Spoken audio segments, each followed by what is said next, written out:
prevalent Poppy play over in Vietnam for Wild Round Smash. Yeah, Poppy and also Bard as well. Bard was also a very popular pick and one of the more engaging and more playmaking supports that you can definitely pick up and try and figure out ways in which you can figure things around. But yeah, Poppy very strong. We talked about, I think even during the 1v1s, the Poppies were very, very powerful in general. We saw the Poppies just dealing a lot of damage, but also being a tank at the same time. Carly being banned out as well, and we'll have to see what the next ban is. Going to be Ezreal, interesting enough. So one of the safer AD carries being banned away.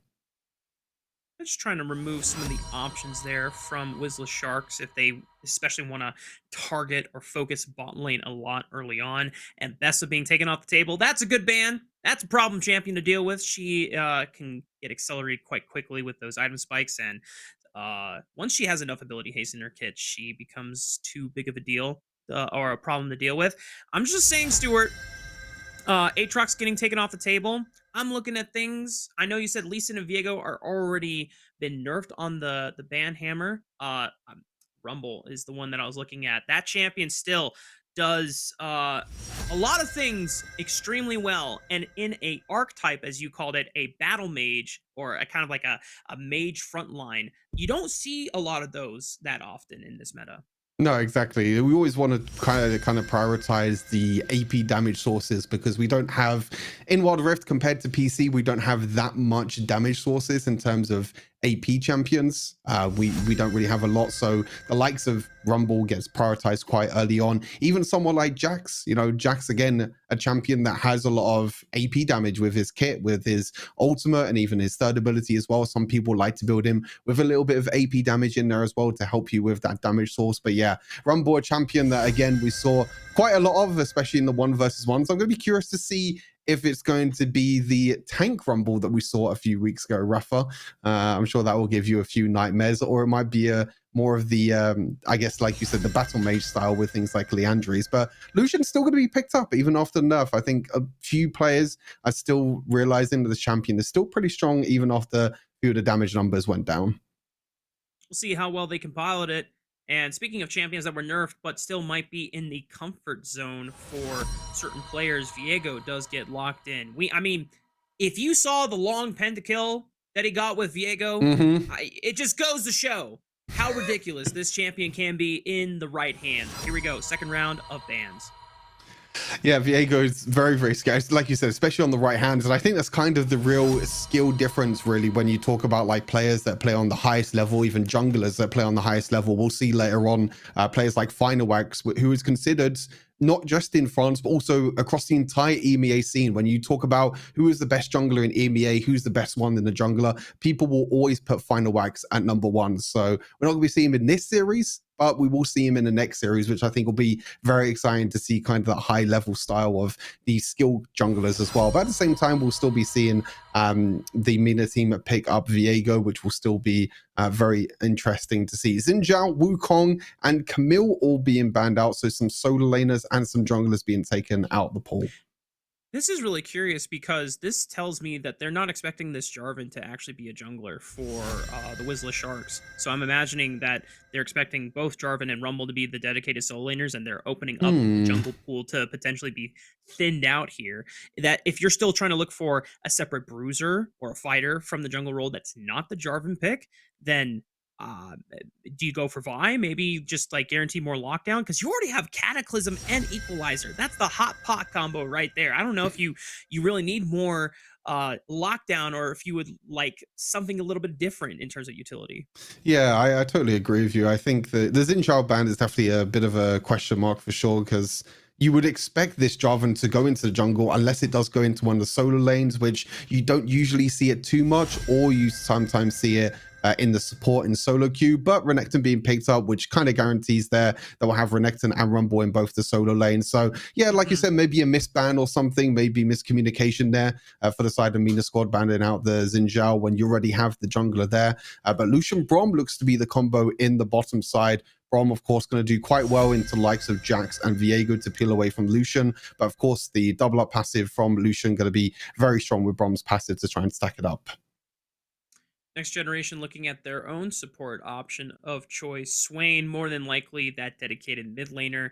When I'm looking at both compositions right now, Stuart, I am less incentivized for this Rumble player to go the tank route because if even though there's not a dedicated tank on the side of Next Generation, you think about how Swain likes to play in extended fights. If all he has to build is just armor and this Hmm. Rumble doesn't build any effective magic damage, this Swain will never die. So you have to build more damage, whether it's the Leandries and the Riftmaker, or even like an Infinity Orb if you're really trying to threaten with a lot of critical magic damage and getting those critical spikes hitting up. But Next Generation do lock in that Nautilus there. So that gives them at least one guaranteed form of engage with the Depth Charge, looking for picks with the hooks, as well on top of the Jax Counter-Strike. So both of these compositions side by side, Stuart, Hmm.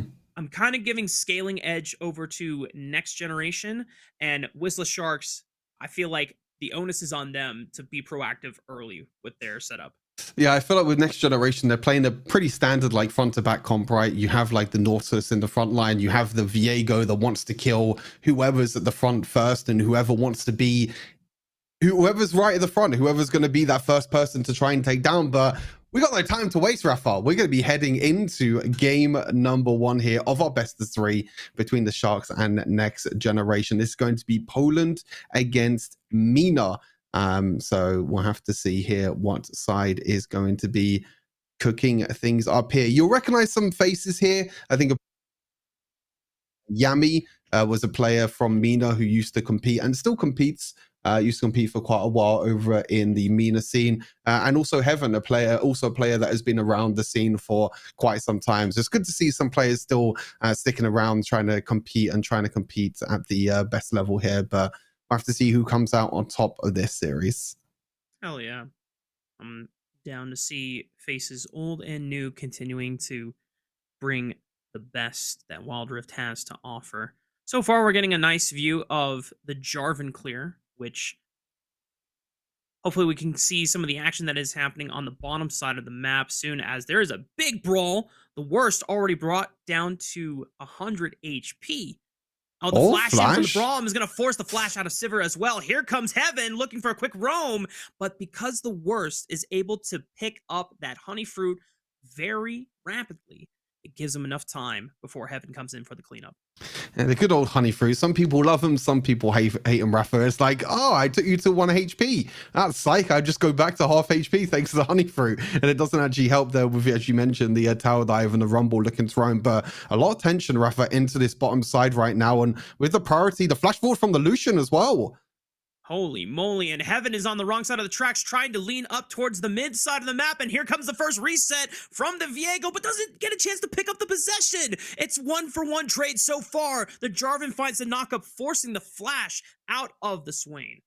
Yeah, very aggressive play there. We saw a huge 4 versus 4 in the bottom side. And meanwhile, on the top side, Renekton getting a solo bolo. Yummy. Getting that advantage early on. You said, Rafa, that this team and this composition for the Sharks, they really want to play aggressive early on. They really want to make sure that they get the advantage. And that's exactly what they're going for as well. Great aggression there from Renekton.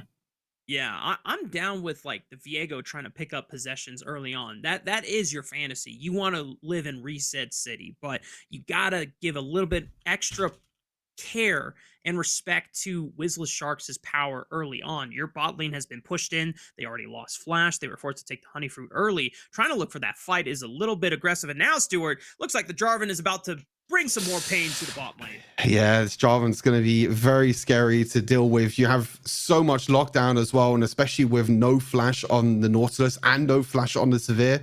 Easy pickings for the Jarvan. Of course, they're using the beautiful Calligraphia skin as well. One of my favorite skin lines. Going to be picking it up in the bot side. But meanwhile, whilst that's happening, it does give the Viego a little bit of time to be able to invade and take some of the jungle camps away from the Jarvan. But look at this. All tower plating's already gone already, Rafa on the bottom side. Sheesh.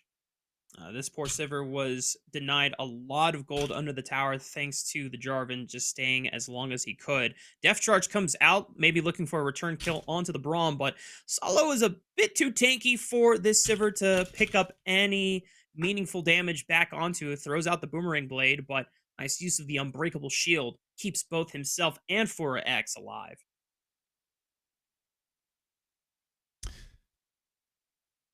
They're going to be keeping alive. Does need to be a little bit careful, though. He's going to try and go back to base. Actually stays there, to be honest, and stays underneath the tower. Tries to make sure that they don't get enough tower paintings, but Jarvan is here again. Still no flash on this Nautilus. Yeah, this Nautilus is not going to be alive for very much longer. The Equalizer is going to cut off the worst retreat path. So the only way out is try to fight forward. Now with the Swain going demonic ascension mode, resets does not come quite through. But great pull from Mojo Jojo. But the turret shot is just too much to deal with. And the worst cannot help finish off any other kills. Really scary there when the Swain comes ramping in and starts stacking up the ultimate as well. Of course, with the recent rework, you can keep on stacking up the ultimate, keep using it over and over again as well. And it was pretty scary to deal with for Next Generation. But in the end, it's going to be able to take one, but that's all he was able to take. But now they're going to look to try and prioritize, try and swap the lanes as well. You can see that Heaven actually rotating down towards the bottom side, giving their duo lane a bit of priority in the mid lane against that Swain. So now they're just going to have more opportunities to roam around and try and get priority over the jungle camps.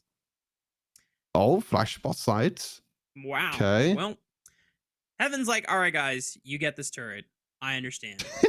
My bad. Yeah, I will not fight for this turret. I'll wait for my Braum, and then maybe I'll get a scrap. Maybe a smack roll of some CS. But first brick does go over to the way of the Sharks, thanks to the pressure they were able to put on the bottom side of the map.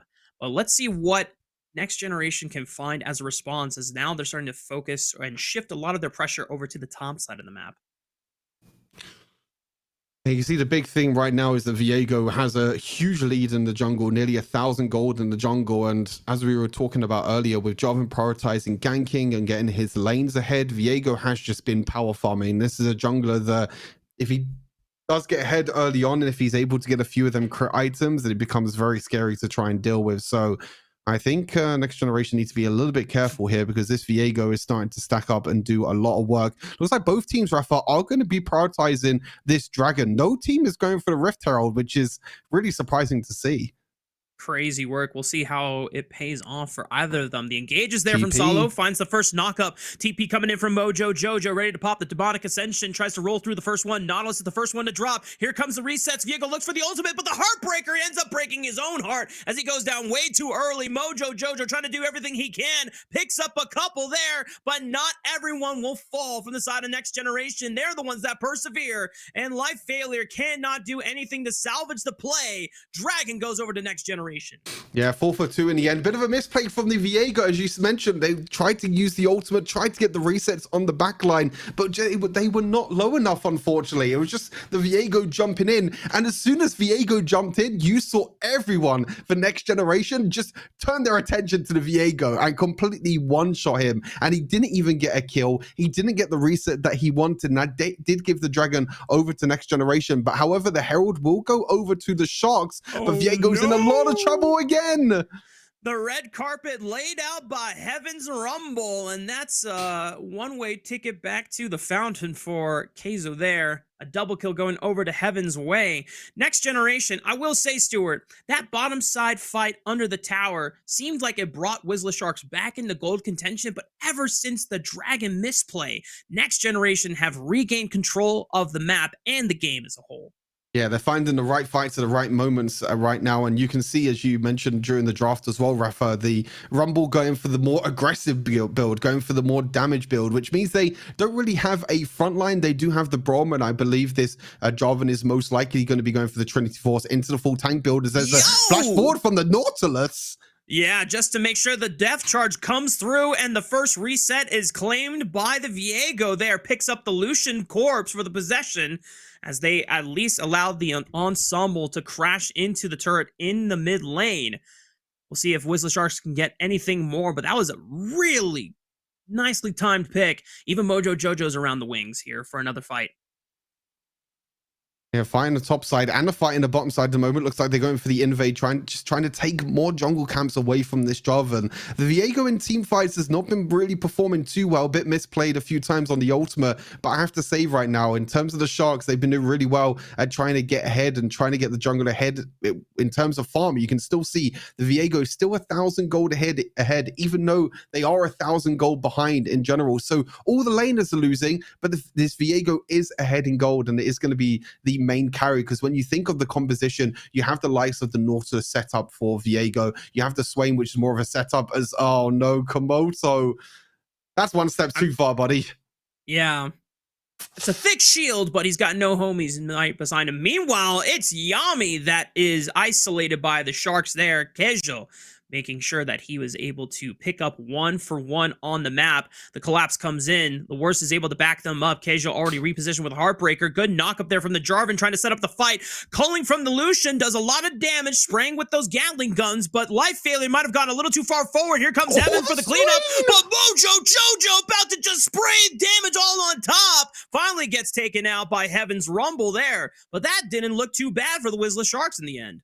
Oh, Swain nearly got a huge triple kill there in the end, but a few flashes away, a few dashes, escaping away from that Swain was just enough, but that looked horrible for a second there for Next Generation. The Swain still trying to do so much, the Malignant's doing so much work. You saw all the pulls on the floor, all the extra damage that the Swain was able to do, but there was just no crowd control, no way to lock down this Next Generation, unfortunately. So it meant that the Swain did drop. He wasn't even able to pick up a kill himself. So again, it's very back and forth. You feel like this first game, Rafa, you feel like one team's ahead and then suddenly someone just comes from downtown to jump on in and try and do enough damage and then makes a bit of a misplay. So still neck and neck when you talk about the gold. It's only 1,000 gold difference at the moment.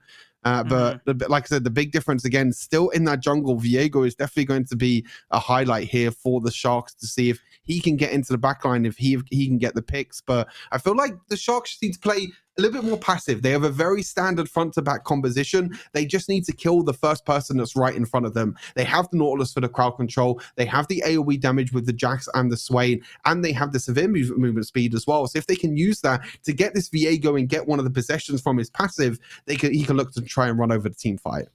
Right. It's all about that single target burst, get that first reset going. I mean, you being an ADC main yourself, you can kind of relate Jinx being very similar in the fantasy that she wants as Viego, right? But with this, it's a call, Hail Mary for the Baron, because they don't give a damn about the dragon.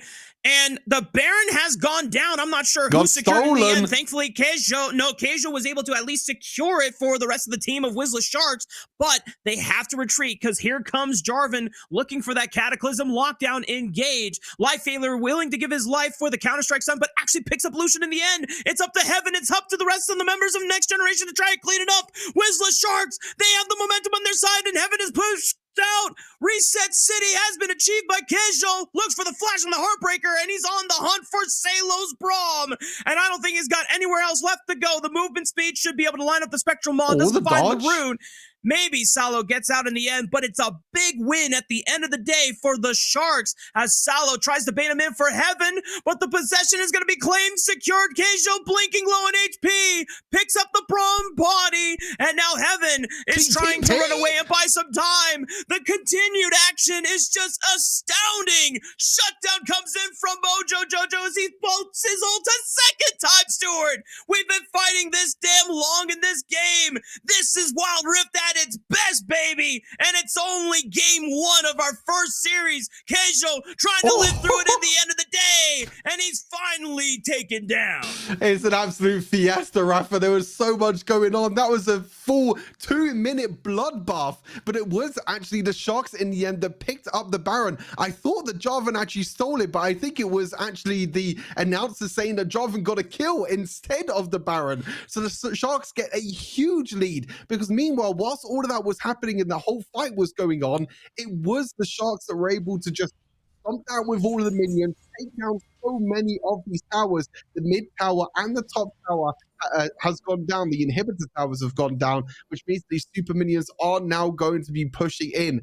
And what looked like Next Generation had a really strong lead in this game. It's Viego that's running over this party. The faith into this Viego. has been rewarded so far for the Sharks. They got the Baron. They eliminated 2 inhibitors on the top side of the base. Life Failure trying to push his limits as much as possible before that equalizer finally came out, forcing the flash out of his Jax. But look at this. Sharks already pushing on the bottom side of the map. They're applying pressure in the mid lane. This is all that they need to do anyway. Yeah, exactly. They just need the super minions to do their work for them. The Jax is going to be split pushing in the top side of the map to try and make sure that he can push in them super minions and apply pressure, whilst the rest of his team are just farming away. Viego's just like, okay, you guys can push the lanes.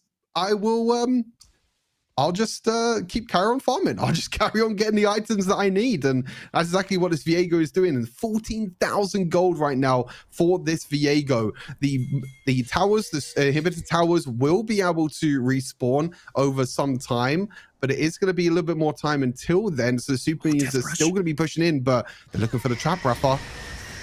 They spring it right on top of Nautilus. He tries to flash away. Viego is in nearby, but cannot do anything to save the Nautilus. The Death Charge wasn't even given a chance to be used there to look for a turnaround, and we're just 10 seconds away from the Baron spawning. Really important now, 4 versus 5 here for Next Generation. If they want to try and get back into this game, this is their moment, but they do have to be careful of that minion wave in the top side of the map. Rumble's going to clear through the mid lane. That top wave, though, with the super minions, Jax could just ignore this fight, and it looks like that's exactly what he's going to do. Instead of trying to force this fight, he's going to try and push into the base. They forced the flash right on top of the Viego. They know that he's the main star, but big Mojo Jojo demonic extension stalls out the fight. Viego looks for the first reset, gets knocked up. He's gonna get brought critically low, but he doesn't go down. He gets the possession. He gets the knock-up. Heartbreaker looking for another one. It's not gonna be okay, but now look back to the base. The base, Life Failure's trying to push it back in, but Heaven responds. He's got a homie in his back pocket as well. Life Failure cannot get it done, and the Wisla Sharks are just pulled beyond the rift. No one can get it done from the side of the Sharks. Kamulto is the only person left standing, but this Baron should easily be secured by Next Generation. I was so close. The Viego got 1 reset, and he was so close to getting another as well, but he unfortunately missed his second ultimate. If he just landed that second ultimate, he would have been able to wipe that entire fight and potentially take the Baron. But that 1 misplay on the second ultimate, he got the 1 possession on Jarvan, he got the shield, he jumped on top of the Lucian, but then he jumped away with his ultimate. He didn't jump on top of the Lucian. That would have been enough to kill him in the end, but unfortunately not. And now it might be the Dragon Soul also going over to Next Generation, as they've already picked up the Infernal and the Ocean Dragon, and now the Mountain Dragon is on the card for them. And the Wisla Sharks are not going to take any chances. They do not want to give Next Generation an opportunity to win a fight and close out the game from there. Just going to wait, try and farm up a little bit more gold. As you've pointed out, Stuart, the only person that has a gold lead is this Viego. Everyone else is technically down gold to their counterparts, which is why everyone is trying to pretty much identify Viego as the win con from their side, but also Next Generation is doing their diligence to try and jump on the Viego before he gets a chance to get those resets. Yeah, look again, Rafa. Look at the top wave here for the Sharks as well. You can see that Inhibitor is going to be taken down into the top side. Renekton actually going back to base, and maybe this is the time for the Sharks to go in. Yeah, they just saw the Renekton recall, but the first kill is still on the side of Life Failure, and Viego doesn't find a reset. Next Generation in a 4v5. It does not matter to them. They are still that much better than the Sharks, as Jarvan looks for one more knockup onto the worst Sivir, and Wisla Sharks down to the last member. This should be game. Yeah, this should be game number 1, going over to Next Generation, going over to the MENA squad. It was a very back and forth game, but now hopefully with these Baron up super minis, it can be enough. Komoto's going to try his best, but it's not going to do enough.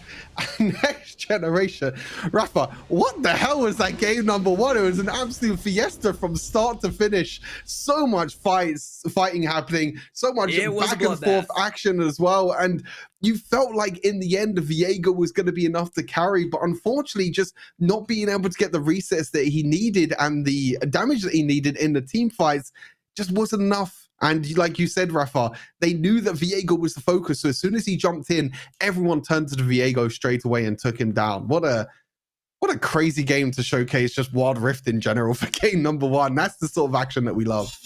Mm-hmm.